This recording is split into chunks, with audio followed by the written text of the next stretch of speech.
అభిషక్తునికి రక్షణ దుర్గము, నీ జనులను రక్షించుము, నీ స్వాస్థ్యమును ఆశీర్వదించుము, వారికి కాపరివై నిత్యము వారిని ఉద్ధరింపుము.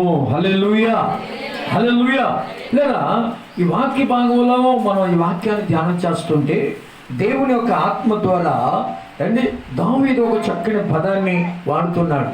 ఏమన్నారంటే యెహోవా తన జనులకు ఆశ్రయము, అంటే తన ప్రజలకు దేవుడు ఆశ్రయముగా ఉన్నాడు.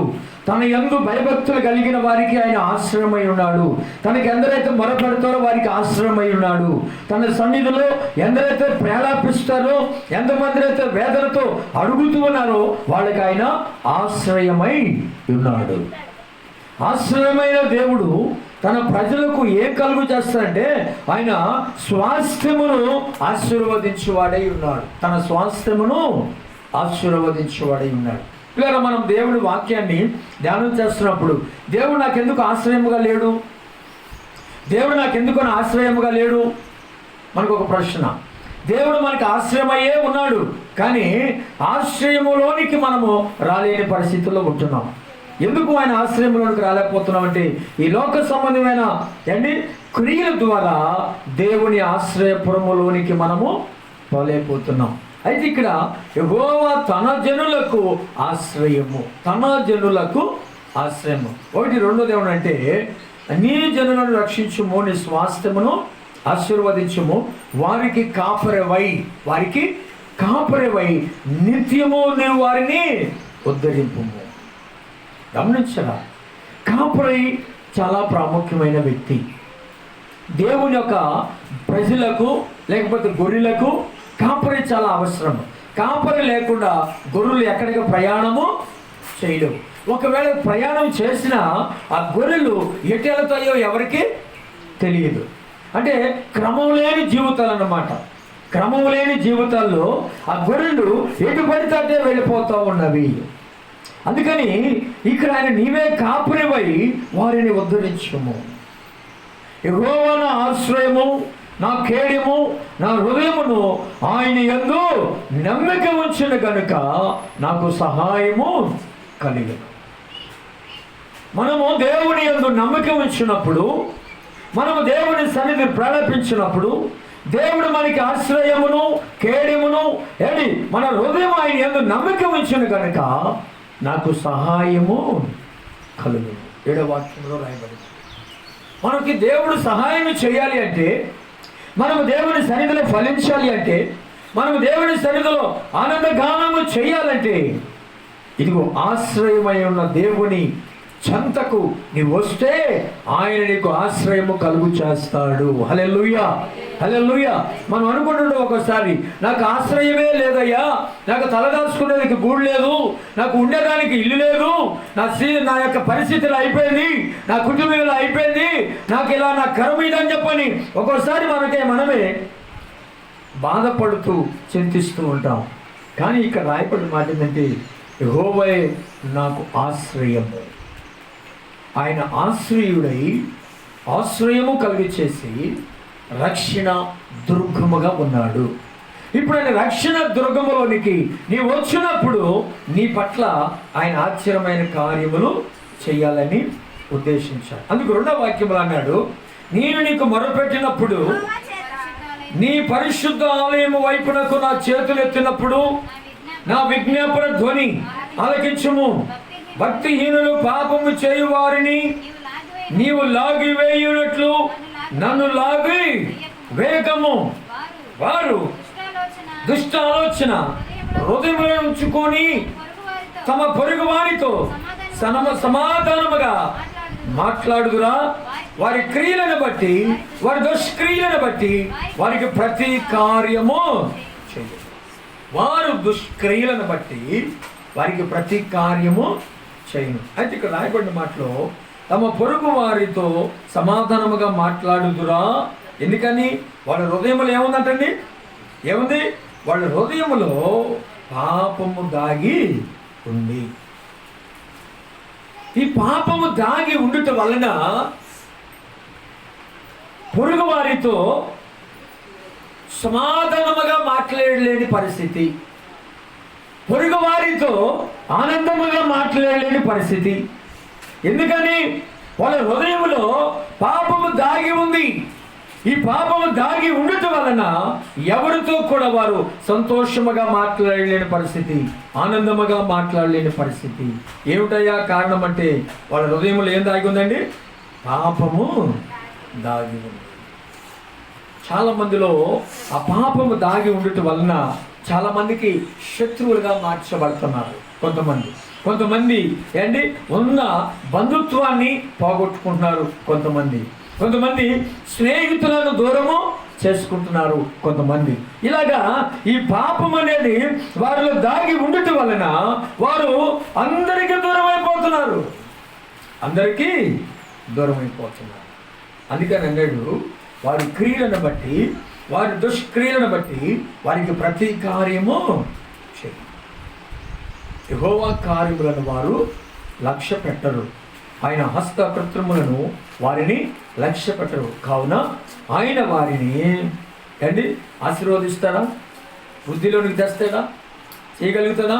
అయితే నిర్మూలము చేయి. యెహోవా నా విజ్ఞాపనతోని ఆలకించు, యెహోవా నా ఆశ్రయము, నా కేడెము.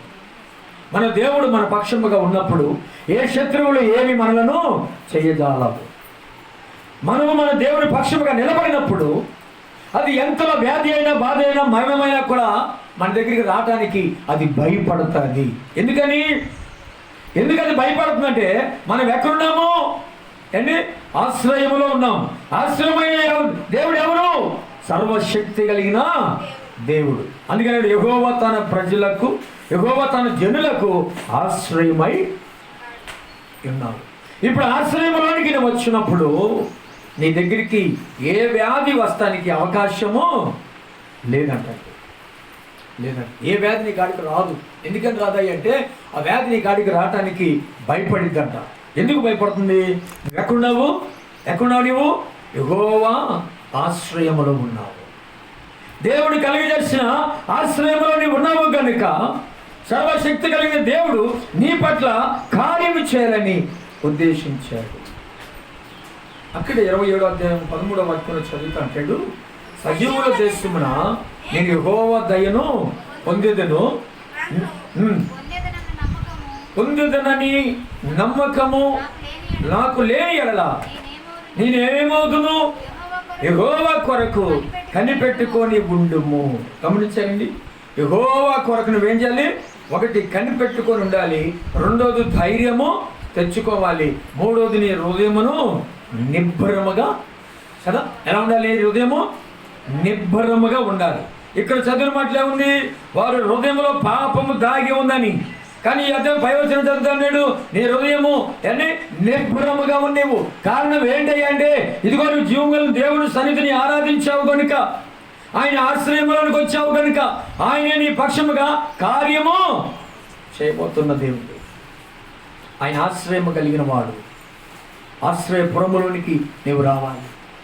ఆశ్రయపురంలోనికి నువ్వు వచ్చినప్పుడు దేవుడిని పట్ల ఆశ్చర్యమైన కార్యాలు జరిగించడానికి ఆయన కాపురి అయ్యి నీకు తోడుగా ఉండి నిన్ను ఉద్ధరిస్తాడు, నిన్ను ఆదుకుంటాడంట.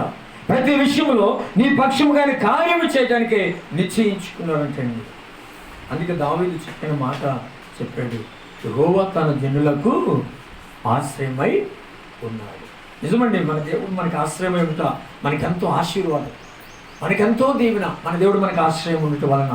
ఎందుకని అంటే మన దేవుడు మనకు ఆశ్రయం ఉన్నప్పుడు చూసే ప్రజలు ఏమనుకుంటే వాళ్ళకి ఏం దిగులు లేదండి, వాళ్ళ దేవుడు ఉన్నాడు, వాళ్ళ దేవుడు ఉన్నాడు. వాళ్ళ దేవుడు ఏం చేస్తాడయ్యా?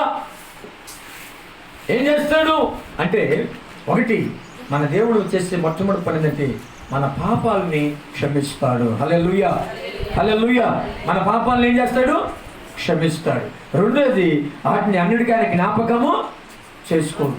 మూడోది, ఆయన రక్తములో మనల్ని ఏం చేస్తాడు?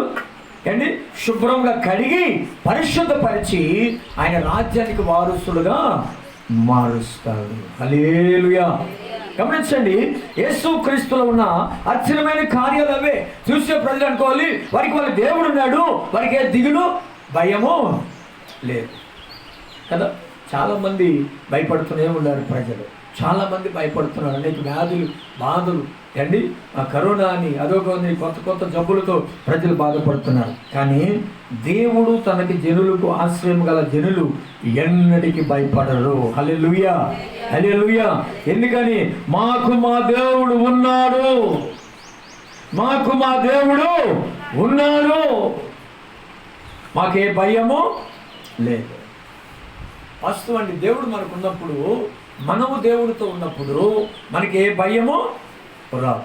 గమనించండి, దేవుడు మనతో ఉన్నాడు, కానీ మనం కూడా దేవుడితో ఉండాలి, మనం కూడా దేవుడితో ఉండాలి. మనం ఎప్పుడైతే దేవుడితో ఉంటామో, ఎప్పుడైతే మనము దేవుని సన్నిధిని భయభక్తులు కలిగి అనుసరిస్తామో, ఆ సమయాలలో దేవుని కార్యాలు మనము కనులారా చూడగలుగుతాం.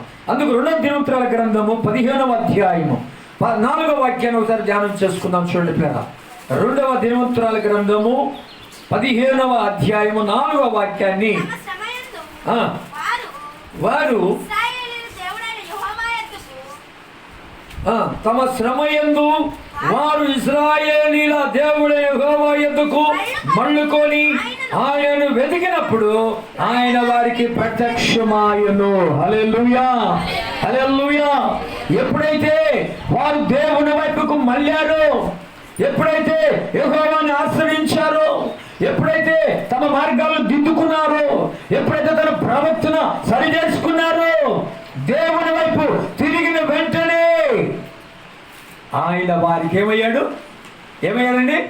ప్రత్యక్షత అయ్యాడంట. హల్లెలూయా.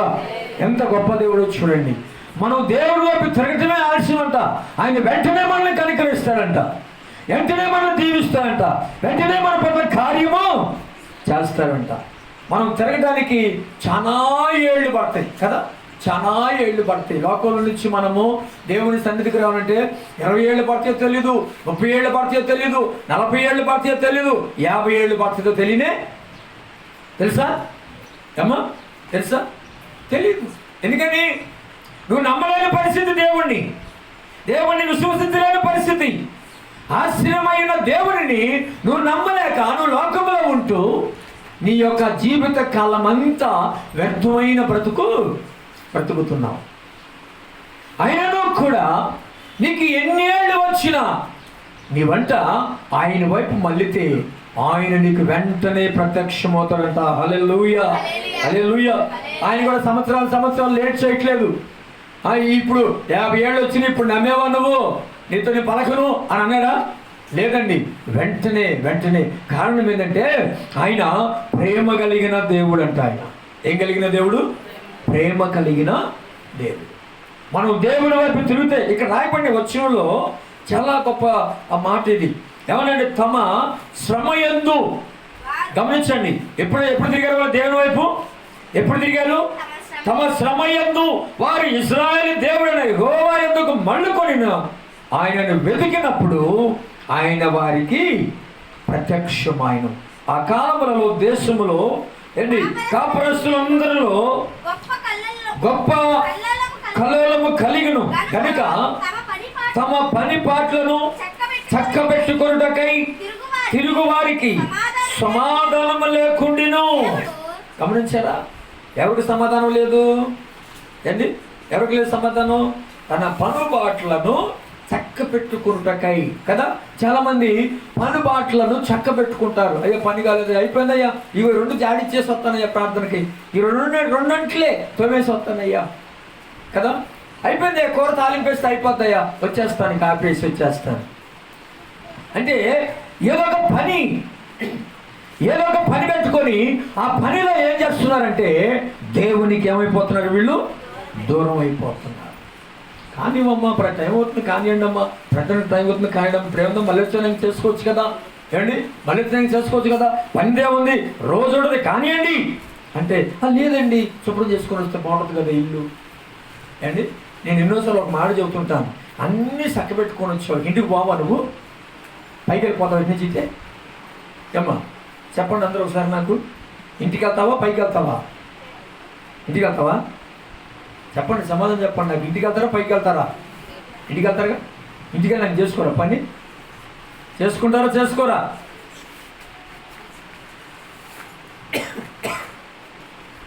గమనించండి పిల్లలు, పన్ను చక్క పెట్టుకునేవారు ఏం కలిగిందంటే ఇక్కడ ఏంటి, ఏం కలిగింది వాళ్ళకి? తమ పనులన్నీ చక్క పెట్టుకోవాలనుకున్నారు, కానీ వారికి ఏమి లేదంట, సమాధానము లేకుండా పోయిందంటే. మనం ఒకసారి చూస్తుంటాం పిల్లల, మన పని మనం ఎప్పుడైతే చక్క పెట్టుకుంటామో అప్పుడు వెంటనే దేవుని కాపుదల మన దగ్గరికి వస్తుంది. దేవుని విషయంలో మనం నిర్లక్ష్యం చేసినప్పుడు దేవుడు మన పట్ల కార్యం చేయలేక ఉండాలంటే. ఎందుకని కార్యం చేయలేదంటే, వాళ్ళు నా వైపు మళ్ళీతేనే కదా నేను వాళ్ళకి మేలు చేసేది, వాళ్ళు నన్ను ఆశ్రయిస్తేనే కదా నేను వాళ్ళకి మేలు చేసేది, వాళ్ళు నన్ను ఆశ్రయించలేదు, వాళ్ళు నా వైపు మళ్ళుకోలేదు, నేను ఎలా చేస్తాను వాళ్ళకి? ఏంటి, ఎలా చేస్తాను? గమనించండి పిల్ల, దేవుడు మన పట్ల కార్యం చేయాలంటే మనం ఆయనకు మళ్ళా వెంటనే దేవుడి కార్యము చేస్తాడు. వాళ్ళు ప్రార్థించి ఆయన వైపు తిరిగి వెతికినప్పుడు ఆయన ఆలస్యం చేశాడా?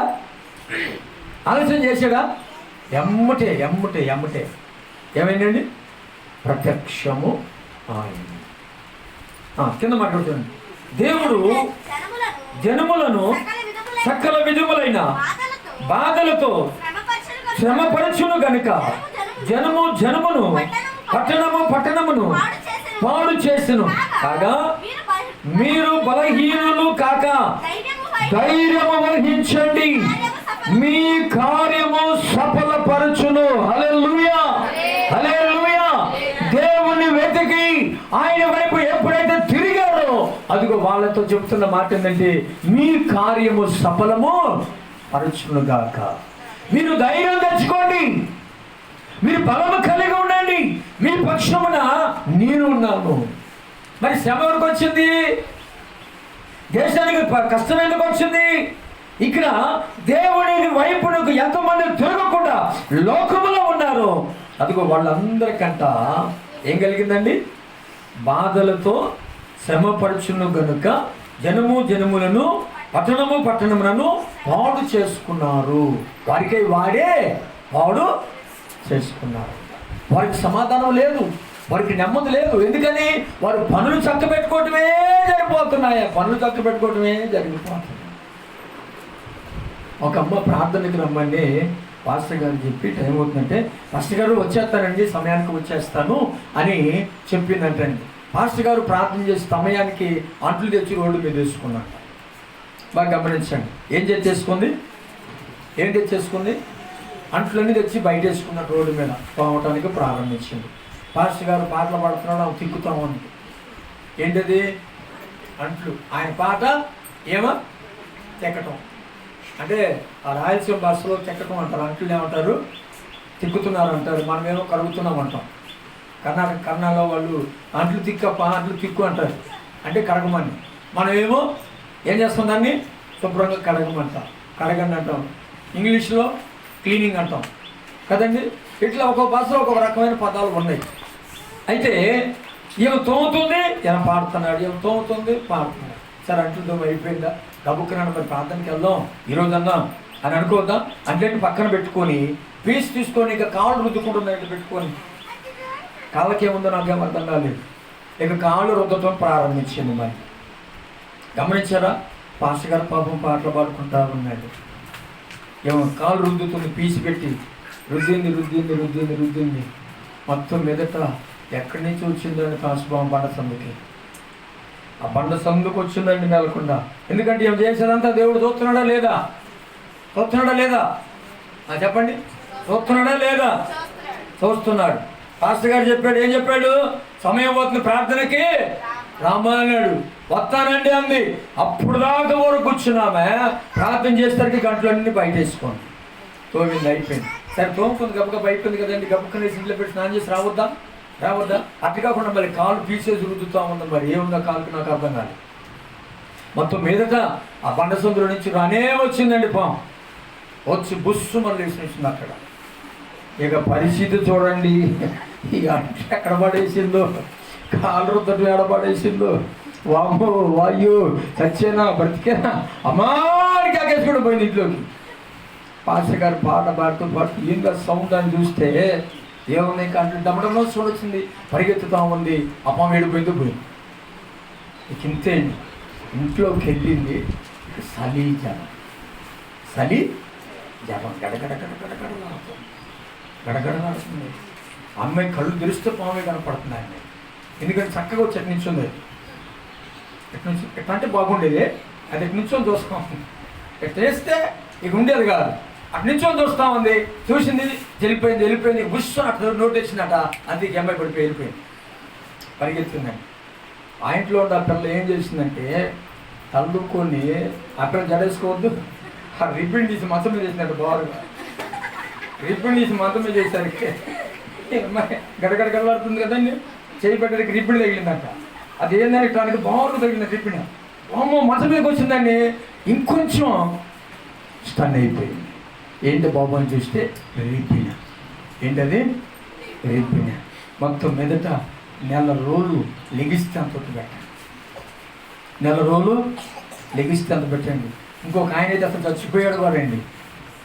చచ్చిపోయాడు, పాము గడవలా చచ్చిపోయాడు, పాము దెబ్బకి చచ్చిపోయాడు ఆయన. ఏమిట్రా బాబు అంటే ఆయన కూడా ఎప్పుడు ఎన్నిసార్లు మేము ప్రార్థనకి పిలిచాం. రామయ్య పాస్టర్ రమ్మంటే ఇప్పుడు ఏడతాను ఎంత పొడుగు చుట్టబెట్టి నోట్లో పెట్టి ప్రార్థనకి రమ్మని వచ్చాడు కదండి. తెగదిచ్చేవాడు మా పాత తెల్లకాల స్తంభాల గుడిలో ఉన్నప్పుడు. మొత్తం మీదట ఒక సినిమా వచ్చింది, పాము సినిమా. ఆ పాము సినిమా వస్తే నేను తిక్కడ తీసుకుని వెళ్ళిపోయి కరెక్ట్గా తెరకెదురుగానే కూర్చుండండి. అందరూ సైడ్లో అక్కడక్కడ కూర్చుంటే తెరకెదురు కూర్చున్నాడు. మేము ఉండన్నా ఏమైనా తెరకెదురు కూర్చున్నాం, ఏమైనా లేనిపోయిన బాధ. అసలు పాముల సినిమా మీద పడితే వచ్చి ఎందుకు కూర్చున్నావు తెరకంటే, మీరు పిల్లలు మేము పెద్దోడిని నాకు ఏం భయం లేదు అన్నాడు. ఎట్నే అన్నాడు. సరే మాకెందుకులే అని మేమంతా పిల్లలందరూ పక్కన కూర్చున్నాడండి. అదే సినిమా మొత్తం మీదట ఆ పాము వచ్చేది. పాము ఒకసారి లేచి అట్ట అంటదండి. అట్టే మీరు ఎట్ట పెట్టాడంటే ఎదురుగా మనల్ని కలిసినట్టుగా ఉండదు కానీ అది అట్ట అందరికీ బ్యాడ్గా ఆగేశాడు నిద్ర కూర్చొని. అంతే అండి, అంతే. మొత్తం మీదట నెల 2 నెలలకే ఇంతలా ఉండ మనిషి అయిపోయి చచ్చిపోయాడు. ఆయన ఎవరో కాదు, మన అంతోని ఉంది కదా, అంతోని వాళ్ళ మామ, అంతోని వాళ్ళ మామ ఆయన. చాలా భయంకరమైన పరిస్థితి. అంటే ఒక భయం అనేది నిన్ను పట్టి పీడించినప్పుడు, నీలో పాపం ఉన్నప్పుడు ఆ పాపం నిన్ను ఏం చేస్తుందంటే పట్టి పీడిస్తూ ఉంటుంది. దేవుని సమయాన్ని దొంగిలించకూడదని ఇక్కడ రాయబడిన మాట అదే. వారు పన్నుబాట్ల మీద కలిగి దేవునికి దూరం అయిపోవటం వల్ల జనుల మీదకి వారి జనులు, పట్టణం మీదకి పట్టణము ఏం కలిగింది అంటే సమాధానము లేకుండా పాడైపోయింది. అంతేకాకుండా అన్నాడు సకల విధములైన బాధలు అంటండి. సకల విధములైన బాధలు. ఏ బాధలు? బాగానే ఉన్నాడు కదండి, నిన్నటిదాకా బాగానే ఉన్నాడు కదండి, అప్పుడే చనిపోయాడు. ఏంటి ప్రాబ్లం? ఏ బాధ కలిగిందో ఏందో ఏంటి? సకల విధములైన బాధల చేత శ్రమపరచును గనుక జనములను పట్టణమును పాడు చేసుకొనును గాక. అయితే మీరు బలహీనులు కాక, మీరు బలహీనులు కాక. మీరంటే దేవుని వైపు తిరిగారు. చూసావు 4వ వచనం మనం చదివామే. ఏం చదివాం 4వ వచనంలో? ఏంటి ఏం చదివాం? తమ శ్రమల యందు వారు ఇశ్రాయేలు దేవుని యెహోవా యొద్దకు మళ్ళుకొని ఆయనను వెతికినప్పుడు ఆయన వారికి ప్రత్యక్షమయ్యాడు కదండి. ఎవరైతే దేవుని వైపు మళ్ళీ దేవుని సన్నిధిలో ఉన్నారో అదిగో వాళ్ళతో అంటున్నాడు ఏమనంటే మీరు బలహీనులు కాకుండా. ఎందుకు బలహీనులు కాకుండా అంటే మీరు నన్ను ఆశ్రయించారు కనుక, మీరు నా వైపు మళ్ళారు కనుక, మీరు నాతో కలిసి తీర్మానం చేసుకున్నారు కనుక మీరు బలహీనులు కాకుండా ధైర్యము వహించండి, మీ కార్యము సఫలమగును గాక. హల్లెలూయా, హల్లెలూయా. నేను మీ పక్షాన ఉన్నాను, మీకు ఏ దిగులు శ్రమ రాకుండా నేను మిమ్మల్ని ఆశ్రయించాను. మనం దేవుణ్ణి ఆశ్రయించినప్పుడు దేవుడు మన పట్ల ఆయన ఉద్దేశాలను నెరవేరుస్తాడు, ఆయన కార్యాలను నెరవేరుస్తాడు. ప్రతి విషయంలో ఆయనతో మనం కలిసినప్పుడు ఆయన గొప్ప కార్యములు మన పట్ల చేస్తాడు. మనం తిరగాలి, దేవుని వైపుకి తిరగాలి, అంతే. మనం తిరగాలి. మనమేం తిరుగుతామా? ఏంటి దేవుని వైపు త్వరగా తిరుగుతామా? తిరగలేము. దేవుని వైపు తిరగలేము. మనం దేవుని వైపు తిరిగితే ఏంటి లోకంలో ఉన్న సరదాలన్నీ ఏమైపోతాయి? లోకంలో ఉన్న ఆనందం అంతా ఏమైపోద్ది, లోకంలో ఉన్న ఎంజాయ్ అంతా ఏమైపోద్ది. అందుకని దేవుడి వైపు తిరగటానికి చాలా కష్టంగా మనము చేస్తాం. కానీ ప్రభు అంటాడు, మీరు నన్ను ఎదిగితే నేను మీకు ప్రత్యక్షమవుతాను. ఎంత గొప్ప మాట చూడండి. దేవుడు మనం ఎదిగినప్పుడు ఆయన మనకి ప్రత్యక్షమవుతాడు. మరొక మాట ఉన్నాడు కీర్తనకారుడు 18వ అధ్యాయము 16వ వాక్యాన్ని ఒకసారి మనం ధ్యానం చేసుకుందాం. కీర్తన 18:16. ఉన్నత స్థలము నుండి చెయ్యి చాపి ఆయన నన్ను పట్టుకొనును. నన్ను పట్టుకొని ఎక్కడి నుంచి అంట? మహా ఏంటి జల రాశిలో నుండి తీసెను. బలవంతులము నన్ను గమనించండి. ఇక్కడ రాయబడిన మాటల్లో ఏం కనపడుతుందంటే, ఉన్నత స్థలములో నుండి చెయ్యి చాపి ఆయన నన్ను పట్టుకొనెను. చెప్పకూడదు గట్టిగా అందరూ కూడా. దేవునికి మహిమ కలుగును గాక. హల్లెలూయా, హల్లెలూయా. ఆయన ఉన్నతమైన స్థలములో నుండి ఏం చేశారంటే చెయ్యి చాపి నన్ను పట్టుకొనెను. ఏంటి? ఆయన చెయ్యి చాపి మనల్ని పట్టుకుంటే మన జీవితం ఎలా ఉంటుందో ఒకసారి ఆలోచన చేయండి. మన కుటుంబం ఎలా ఉంటుందో ఒకసారి ఆలోచన చేయండి. ఏంటి? ఆయనే మనల్ని పట్టుకుంటే మనల్ని వదిలిపెడతాడా? వదిలిపెడతాడండి? ఆయన వదిలిపెట్టడు మనం. కానీ మనమైతే కదా, మనమైతే ఏం చేస్తాం? వదిలేస్తాం కదండి. మనమైతే వదిలేస్తాం. కానీ దేవుడు వదులుతాడా? వదలండి.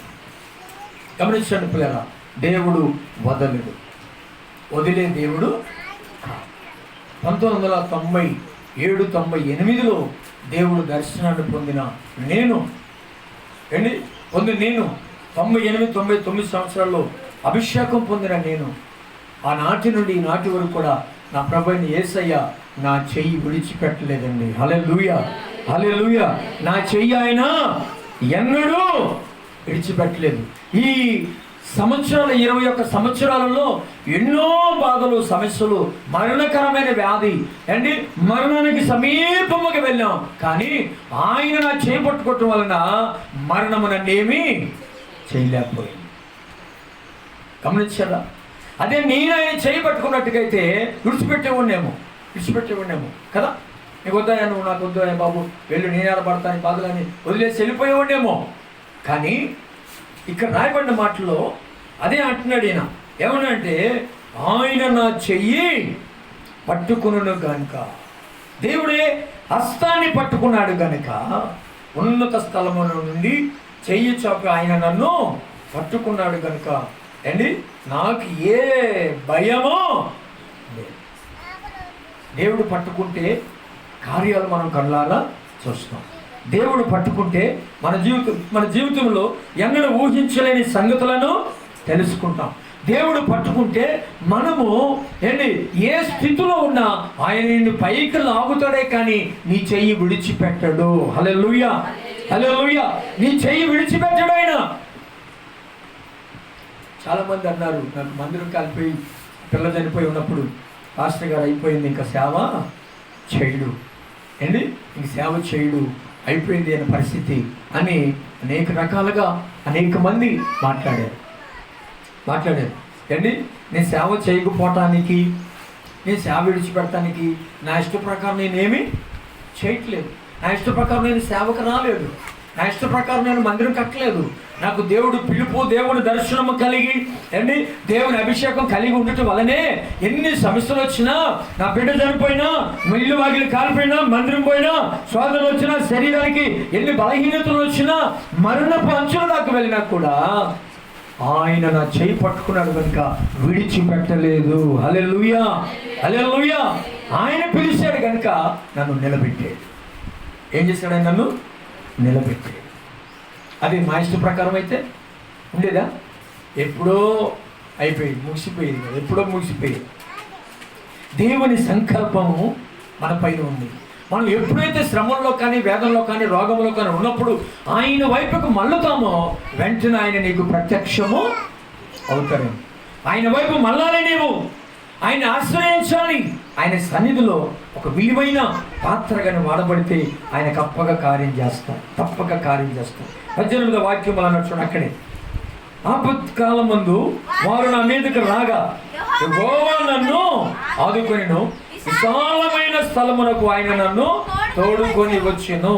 నేను ఆయనకు ఇష్టడను గనుక ఆయన నన్ను తప్పించెను.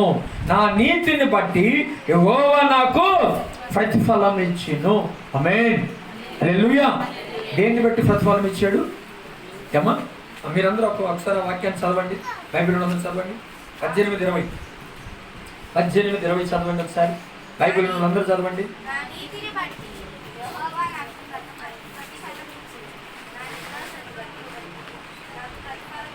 అండి దేన్ని బట్టి ఇచ్చాడంటమ్మా? అమ్మా దేన్ని బట్టి? అందరూ చెప్పండి. దేన్ని బట్టి ఇచ్చాడు? నెంబర్ 1 నీతిని బట్టి కదా. దేన్ని బట్టి ఇచ్చాడు నీకు? నీతిని బట్టి. రెండోది నిర్దోష సత్యమును బట్టి నీకు ప్రతిఫలము ఇచ్చాడు కదా. నన్ను బట్టి ఇచ్చాడా? చెప్పండి సార్. మిమ్మల్ని బట్టి నాకు ఇచ్చాడా? లేదు. ఎవరి నీతిని బట్టి వారికి ఏమి ఇచ్చాడు? ఆయన ప్రతిఫలం ఇచ్చాడు. మరి ఇప్పుడు నీ నీతి నువ్వు కాపాడుకోవాలా వద్దా అండి? నీ యథార్థత నువ్వు కాపాడుకోవాలా వద్దా? నీ కుటుంబాన్ని నువ్వు కాపాడుకోవాలా వద్దా? నీవు నీ తండ్రి దేవుడి సన్నిధిలో ఆయన ఆశ్రయించి నీకు ఆపద వచ్చినప్పుడు, శ్రమ వచ్చినప్పుడు, వేదన కలిగినప్పుడు నువ్వు దేవుడి సన్నిధిలో ఆశ్రయించినప్పుడు ఆయన నీ పట్ల కార్యము చేస్తాడు. నువ్వు దేవునికి ఇష్టమై ఉండాలి.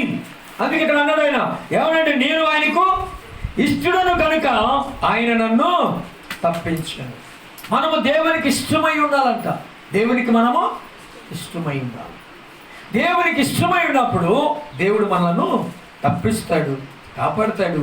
నీతిని బట్టి నీకు కార్యము చేస్తాడు. ప్రియమైన దేవుని బిడ్డలారా, మనం చాలా గ్రామాల్లో, చాలా ప్రాంతాల్లో ఒక్కొక్క చోట ఒక్కొక్క రకమైన మనుషులు ఉంటారు. ఎందుకంటే ఆయా గ్రామాల్లో, ప్రాంతాల్లో మీటింగ్లు పెడుతుంటాం కదా. ఆ పరిసర ప్రాంతాల జనాలను చూస్తూ ఉంటాం. ఒక్కొక్క చోట ఒక్కొక్క రకమైన మనుషులు ఉంటూ ఉంటారు. అయితే మనము దేవుణ్ణి ఆశ్రయించి తర్వాత మనం దేవుని వైపు మళ్ళుకున్నప్పుడు ఆయన మనకేమవుతారంట? ప్రత్యక్షమై అండి నీ సమస్యలన్నిటిని ఆయన తొలగిస్తారు, నీ బాధలన్నిటిని ఆయన తొలగిస్తానని, నీ సకల విధములైన వ్యాధులు తొలగిస్తానని, నీ నీతిని బట్టి నీకు ప్రతిఫలము ఇస్తానని నా ప్రభువైన యేసుక్రీస్తు తెలియపరుస్తున్నాడు. మనం దేవునితో కలిసి ఆనందించాలి, దేవునితో కలిసి మనం పరవశించాలి, దేవునితో కలిసి మనము ఆయన రాజ్యంలో ఆయన ముఖ దర్శనం చేసే ధన్యతను మనము కోరుకోవాలి. అయ్యా నిన్ను చూడాలి తండ్రి, ఒక్కసారి నిన్ను చూడాలి, నీతో కలిసి ఆనందించాలి ప్రభువా, నీతో కలిసి నాయన సంతోషంగా ఉండాలయ్యా. ఒక్కసారి నాతో మాట్లాడవా, నా ప్రభువా నాతో మాట్లాడవా, నా దేవా నాతో మాట్లాడవా అని దేవునితో నువ్వు కలిసినప్పుడు, ఆనందించినప్పుడు ఆయన తప్పక నీ కోరికను ఏం చేస్తాడు? ఆయన అండి నీ కోరికను ఏం చేస్తాడు? కార్యము చేస్తాడు. కార్యము చేసి నీ పట్ల ఆయన కృపను చూపగలిగిన దేవుడు. అయితే నువ్వు ఆయన్ని అనుసరించడం నేర్చుకోవాలి. అందుకే 16:4 ఒక మాట రాయబడి చదవండి. 16:4 యెహోవాని విడిచి వేరే ఒకరిని అనుసరించే వారికి శ్రమలు విస్తరించినట్టుంది. చాలా గమనించు. నీ దేవుడైన యెహోవాని విడిచి వేరే ఒక్కరిని అనుసరించినప్పుడు వారికి ఏం కలుగుతుందంటండి? శ్రమలు విస్తరించిపోతాయంట శ్రమలు. వేరే ఒక్కరుందంటే గమనించండి పిల్లలు, వేరే ఒక్కరుందంటే లోక సంబంధమైన విగ్రహాలని, ఏంటంటే అవి లోక సంబంధమైన విగ్రహాలని నువ్వు అనుసరించకూడదంట, వాటిని పూజించకూడదంట, వాటి ఆనవాళ్ళు కూడా నీ దగ్గర ఉండకూడదంట. ఎందుకని అండి? ప్రభు అంటాడు, నిన్ను నిర్మించిన వాడిని నేను, నిన్ను సృష్టించిన వాడు నేను, నీలోనికి నా జీవాత్మను పంపించింది నేను, మరి నన్ను విడిచి వేరే ఒక్కరి వైపు నువ్వు మళ్ళుకుంటే నీకు శ్రమ. గమనించాను పిల్లలా, నీ జీవితంలో నీవు ఎలాంటి పరిస్థితుల్లో ఉన్నావు ఒకసారి గమనించాను. ఒకసారి మాకు ఇల్లు అద్దెకి కావాల్సి ఉండి ఒక గ్రామంలో ఆ ఇంట్లోకి వెళ్ళమ్మా ఇల్లు ఇస్తావా అద్దెకని అడిగితే ఆ మంది ఏం చేస్తారండి మీరు అంది, మేము చర్చికి వెళ్తామండి, డ్రైవర్ నుండి చర్చికి వెళ్తామంటే చర్చికి వెళ్తారా, మేము ఈవులేండి అని ఒకటే మాట ఈవులేండి. ఏమండి చర్చికి వెళ్తే మిమ్మల్ని ఏం చేసామండి, మాకు ఇల్లు కావాలి కదా, మీకు డబ్బులు కావాలి అంటే ఆమె చాలా సేపటికి నసికి సరే కానీ అండి మరి పిల్లలు ఉన్నారు కదా అని ఇచ్చిందండి. మేమేం చేస్తాం, మా ఇంట్లో ప్రార్థన స్టార్ట్ చేసినాక ఆమె ప్రార్థనకు రాకుండా ఒకటే మాట్లాడండి, నాకు భయంకరమైన కడుపులో నొప్పి చాలా ఏళ్ళ నుంచి నొప్పి వస్తుంది, ఈ నొప్పి తగ్గట్లా, ఈ నొప్పిగా నాకు మీ దేవుడు బాగు చేస్తే నేను ఉన్న మా దేవుళ్ళందరినీ కోతం వేసి కట్టి కాలువలు వేస్తానని ఒకటే మాట. మాకు ఒక పట్టుదల కలిగింది. నిజమే కదా, అసలు నిజంగా దేవుడు ఉండి ఇప్పుడే కార్యము చేయాలి, ప్రార్థన ఆలకించాలి, కార్యం చేయాలి అని ప్రార్థన స్టార్ట్ చేసేవాడు. ఆ ఇంట్లో రాత్రి 9 స్టార్ట్ చేస్తే తెల్లారుజాము 5 దాకా ఇక అదే పని, నిద్ర లేదు కంట మీద. రాత్రి అంతా ఆ ఇంట్లో కూర్చొని ప్రార్థన చేస్తూ ఉన్నాం.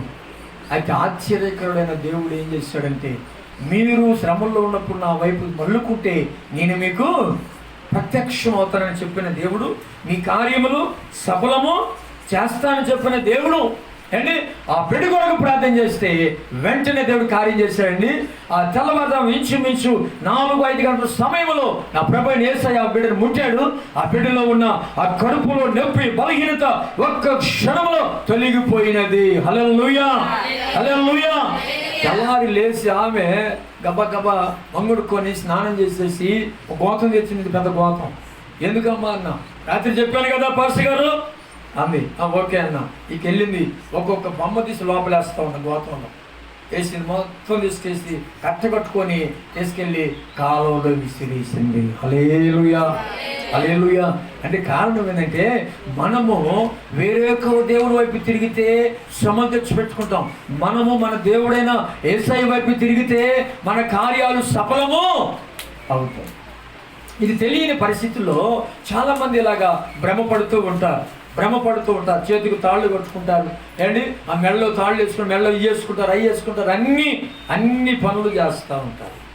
తాడు కట్టుకుంటే బాగుందా ఏమా? తాడు కట్టుకుంటే ఆశీర్వాదాలు వస్తాయా ఏంటి? తాడు కట్టుకుంటే చేతులు కట్టుకుంటే ఆశీర్వాదాలు రావు, మెడ కట్టుకుంటే ఆశీర్వాదం వస్తుంది. తాడు మెడ కట్టుకుని అనుకోండి, ఆశీర్వాదం వెంటనే వస్తుంది. చేతులు కట్టుకుంటే వస్తాయా? రావు. చాలామంది ఇలాంటి బలహీనతల ద్వారా నలిగిపోతూ ఉన్నారు. అయితే నా ప్రభువైన యేసు క్రీస్తు చెప్తున్నామని, నీ శ్రమంలో ఉన్నప్పుడు ఆయన వైపుకు మళ్ళితే ఆయన నీకు ప్రత్యక్షము అవుతాడు. అందుకే అన్నాడు, ఉన్నత స్థలముల నుండి ఆయన నా చెయ్యి చాపి నన్ను పట్టుకొనెను. కింద మాట్లాడాడు, నన్ను పట్టుకొనిన మహాజన జలముల నుండి తీసిను బలవంతులకు పగవారు, నన్ను ద్వేషించువారు నాకంటే బలిష్ఠులై ఉండగా వారి వశము నుండి ఆయన నన్ను రక్షించును. ఎవరి వైపు నుండి? బలవంతులైన బలిష్ఠుల చేతుల నుండి ఆయన ఏం చేశాడు? నన్ను రక్షించును. ఎంత గొప్ప కరుణుడు. శత్రు సైన్యము బలము కలిగిన వాళ్ళు ఉన్నారు, బలవంతులు ఉన్నారు, కానీ వారి అందరూ చేతుల్లో ఉన్నట్టు ఆయన ఒక్క క్షణంలోనే తోడుకొని ఆయన ఏం చేశాడు? విశాలమైన స్థలములకు ఆయన నన్ను తోడుకొని వచ్చాడు.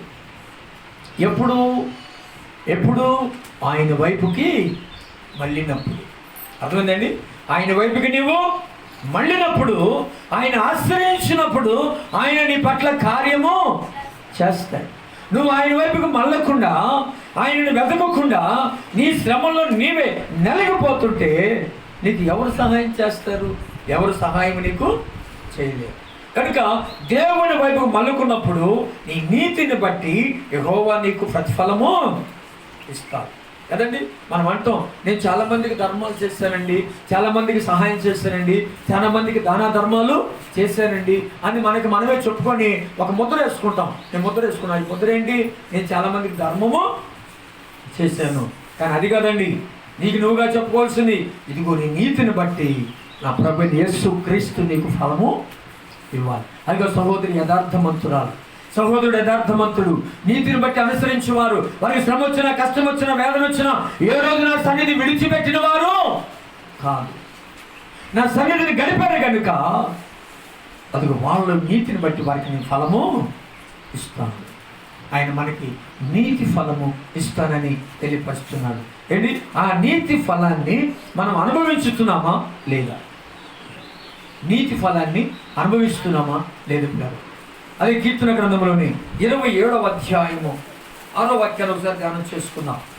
27 6వ వాక్యంలో రాయబడిన పాట, ఇప్పుడు నన్ను చుట్టుకొని ఉన్న నా శత్రువుల కంటే ఎత్తుగా నా తల ఎత్తబడును. హల్లెలూయా, హల్లెలూయా. ఏమన్నాడండి? ఏమన్నాడు? ఈ మాటలు చెప్పండి అందరూ ఒకసారి, అందరూ చెప్పండి ఒకసారి. ఏమన్నాడు చెప్పండి అమ్మా, ఏమన్నాడు? చదవండి, మీరు అందరూ చదవండి, బైబిల్ ఆ మాటని చదవండి.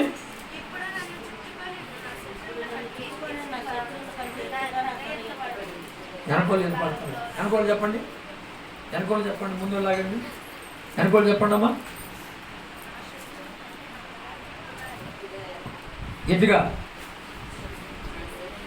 మాట రావట్లేదమ్మా తల్లి, మాట చెప్పండి. ఇంట్లో ఏదైనా గోల జరిగితే నాయన మీ ఇంట్లో గోల చేసిన గోల ఆ పక్క ఇంటికి కూడా వినపడింది. అంత కేక పెడతాం ఇంట్లో ఒక్కోసారి కదా, ఇంట్లో ఒక్కోసారి అంతంత కేకలు పెడతాం. బయట వాళ్ళకి అక్కడికో వినపడతాయి, ఏంద్రాకో ఆ ఇంట్లో అంతసేపు అరుచుకుంటున్నారు అని. దేవుని మందిరంలో ఒక్క మాట చెప్పండి పొరపాటును కూడా చెప్పలేకపోతున్నాం. చెప్పండి, ఇప్పుడు వెనకోళ్ళు చెప్పండి, వెనకోళ్ళు చెప్పండి.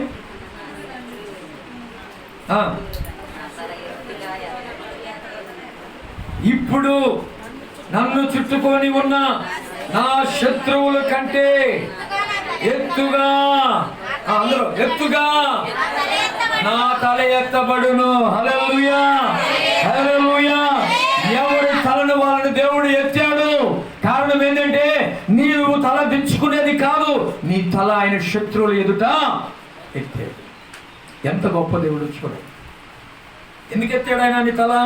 5వ వాక్యం అన్నట్టుండి, ఆపత్తు కాలమున ఆయన తన పర్ణశాలలో ఏంటి నన్ను దాచి తన గుడారము మాటను నన్ను దాచును, ఆశ్రయ దుర్గము మీద ఆయన నన్ను ఎక్కించును. ఆశ్రయ దుర్గం మీద ఆయన నన్ను ఎక్కించును. అదిగో అప్పుడు నీ తల ఎత్తాడు. ఆశ్రయ దుర్గం మీద నిన్ను ఎత్తాడు ఆయన. ఎత్తినప్పుడు నీ తల ఎత్తుగా ఎత్తబడిను.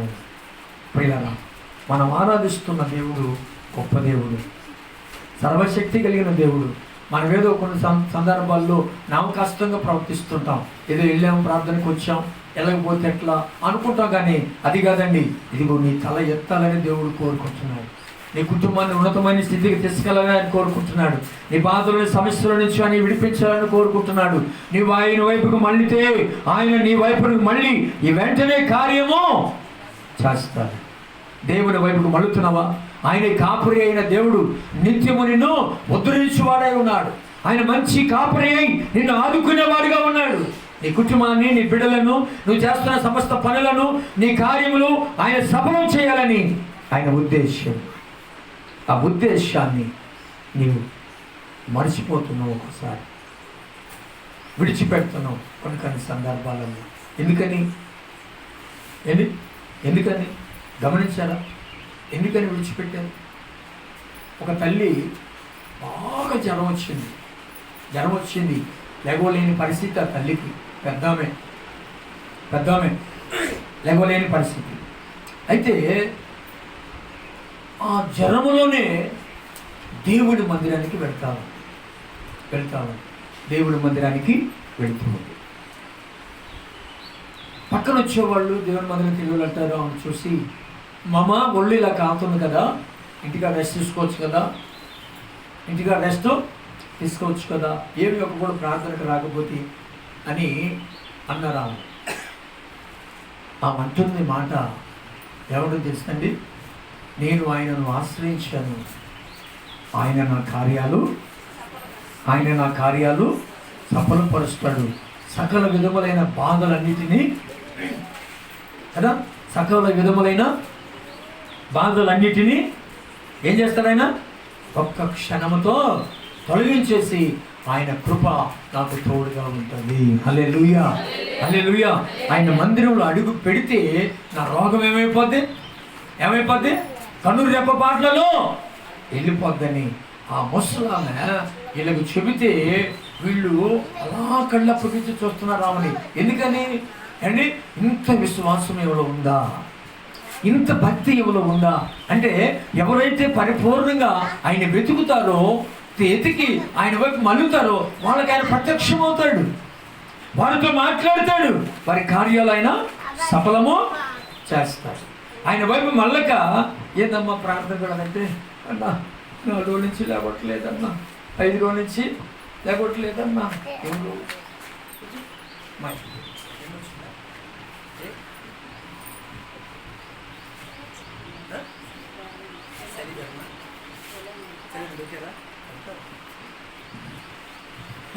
నేను శుక్రవారం ప్రార్థన చేస్తానికి నేను ఇంటికి వెళ్ళాను. నేను ఇంటికి వెళ్తే వాళ్ళమ్మ పైన ఒక షార్ట్ వేసుకొని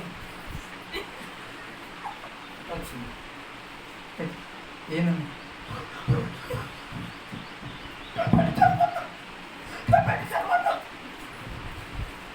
నా కోపం మామూలుగా రాదు. ఒక్క ఆదివారం కూడా ప్రార్థన రాదు. చాలా బాధ వేసింది. రోగాలు రావాలని కాదు కోరుకునేది, మీరు క్షేమం ఉండాలని కోరుకుంటున్నాం. అయితే వీళ్ళు దేవుడికి ఏమైపోయారు? ఊరెళ్ళమను 5 నిమిషాలు జ్వరం లేదు, జ్వరం లేదు, 5 నిమిషాలు వెళ్ళిపోతారు.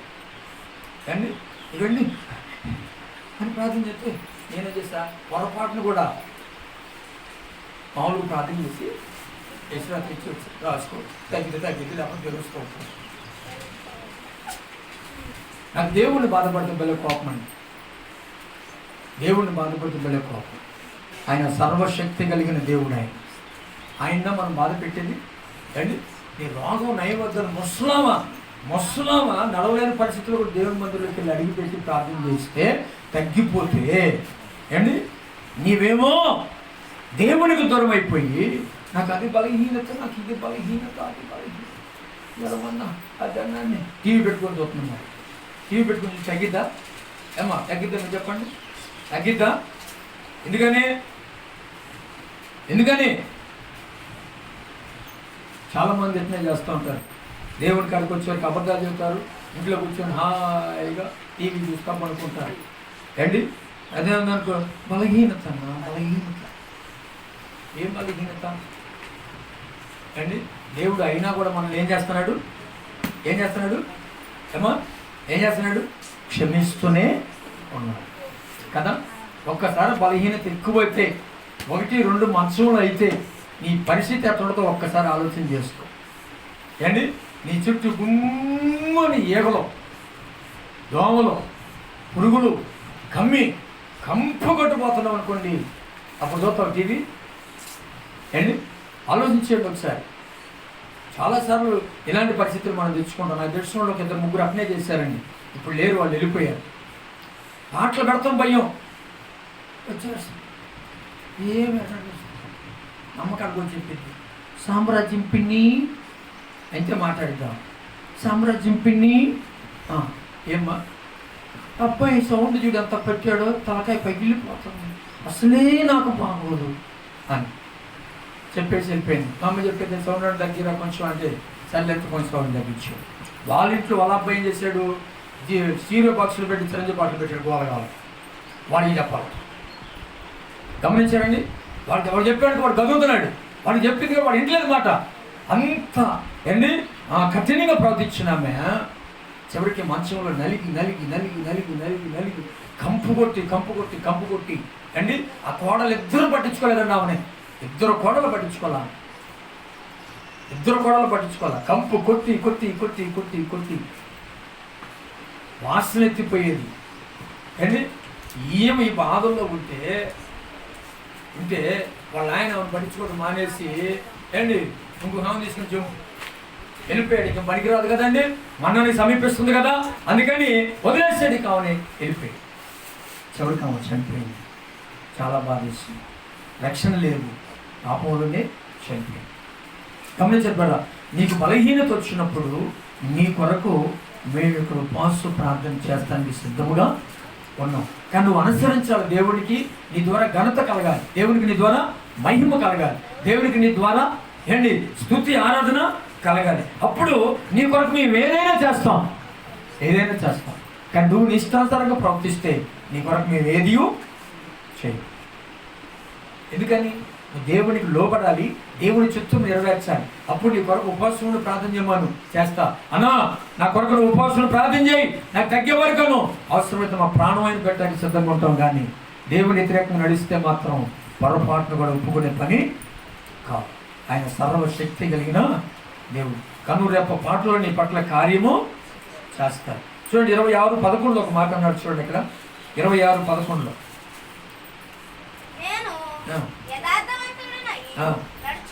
నడుచుకొనుచున్నాను, నన్ను విమోచించుము, నన్ను కరుణించుము, సమభూమిలో నా పాదము నిలిపి ఉన్నాను. ఎక్కడ నిలిపి అంటాను? పాదము సమభూమిలో పాదము నిలిపి ఉన్నారు. అయితే మొట్టమొదటి ఏమన్నాడు? నేను యథార్థవంతుడునై నడుచుకొనుచున్నా. ప్రతి ఒక్కరూ ఆ యథార్థత కావాలి, భయము కావాలి, భక్తి కావాలి, దేవుళ్ళో ఏంటి కొనసాగే అనుభవం కావాలి. మనం అలాంటి అనుభవాలు లేకుండా మనం చేస్తే ఏంటి మనం ఫలించలేమనే సంగతి జ్ఞాపకము చేసుకోవాలి. పిల్లల మనం ఎంతటి వాళ్ళని, ఏ స్థితిలో ఉన్నాం ఒకసారి ఆలోచించు. దేవుడు మన పట్ల తిరుగుతాడా? దేవుడు కార్యం చేస్తాడా అంటే చేస్తాడు. నువ్వు ఆయన వైపు తిరగాలి. నువ్వు దేవుని సేవకుడు చెప్పింది నీవు చేయాలి. దేవుని సన్నిధిలో ఫలించే అనుభవం నీలో ఉండాలి. గమనించారు కదా? ఆ అనుభవం నీలో ఉంటే తప్పక దేవుని పట్ల కార్యము చేస్తాడు. దేవునికి లోపడాలి, నీ ఇంట్లో ఉన్న పెద్దలకు లోపడాలి, సంఘములో విధేయురాలై ఉండాలి. అండి సంఘములో ఓర్పు కలిగి ప్రార్థించేవారు. అప్పుడే దేవుడి కార్యాలు కనులార వారు చూడగలుగుతారని దేవుడి వాక్యం తెలియపరచబడుతుంది. కనుక పిల్లరా మొట్టమొదటిగా ఏమని సెలవిచ్చాడు ఆయన? మొట్టమొదటిగా ఏమని సెలవిచ్చాడు? 28:8 యెహోవా తన ప్రజలకు ఆశ్రయమై, తర్వాత తన జనులను రక్షించి తన స్వాస్థ్యమును ఆశీర్వదించి వారికి కాపరి అయి వారిని ఉద్ధరించు. దేవుడు మన కాపరి అయి ఉన్నాడు. మనం ఏం చేస్తాడు? ఆయన ఉద్ధరిస్తాడు, ఆదుకుంటాడు, కార్యములు సఫలపరుస్తాడు. మనం దేవుని వైపు మల్లుకున్నప్పుడు మనలో ఆయనలో ఉన్న అద్భుతాలు, ఆశ్చర్యమైన కార్యాలు మనము కనులారా చూడగలుగుతామని బైబిల్ మనకు బోధిస్తుంది. దేవుని సన్నిధి కాంతి మీ కుటుంబంలో ఫలించి అభివృద్ధి పొందాలి. అయ్యా నాకు ఆపద వచ్చింది, శ్రమ వచ్చింది, వేదన పడుతున్నాను అని ఒక్కదాన్ని బాధపడవసరం లేదు. ఒక చిన్న ఫోన్ మాకు చేస్తే నీ కొరకు మేము ఇక్కడ కూర్చొని ప్రార్థన చేస్తాం. ప్రార్థన ద్వారా దేవుడు కార్యాలు చేస్తాం, అద్భుతాలు దేవుడు చేస్తాం, ఆశ్చర్యమైన కార్యాలు దేవుడు చేస్తాం. ఎందుకని? నాకు ఆ నమ్మకం. దేవుడు అద్భుతాలు చేస్తాడు. నీలో ఉన్న ప్రతి బలహీనతలు ఆయన కలిగిస్తాడు. నువ్వు ఆయన వైపు మళ్ళుకున్నప్పుడు, ఆయనతో కలిసి జీవించినప్పుడు, ఆయన సన్నిధిలో నిర్దోషిగా ఉన్నప్పుడు తప్పగా నీ ప్రార్థన వింటాడు, నీ వైపుకు మళ్ళుతాడు, నీ కార్యం ఆయన సఫలము చేస్తాడు. నువ్వు తిరగకుండా అటు ఇటు తిరిగి లోకంలో గడిపావనుకో ఆయన పట్టించుకోడు. నాకెందుకులే పోని, అటు ఇటు తిరుగుతుందిగా తిరగని అండి, అటు ఇటు తిరుగుతుందిగా తిరగని అనుకుని వదిలేస్తాడు.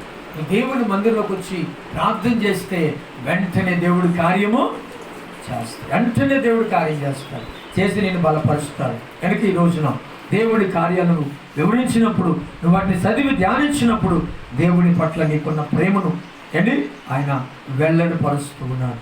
నువ్వు సిద్ధపడతావా? ప్రభు రాకడ కొరకు తగ్గించుకుంటావా? ఆయన వెతుకుతావా? ఆయన వైపు మలుతావా? అయితే దేవుడు నీ పట్ల కార్యము చేసి నేను తృప్తిపరుస్తాడు. దేవుడి కొద్ది మాటలు దీవించునుగాక. ఆమేన్. అందరూ లేచి నిలబడదాం, ప్రార్థన చేసుకుందాం.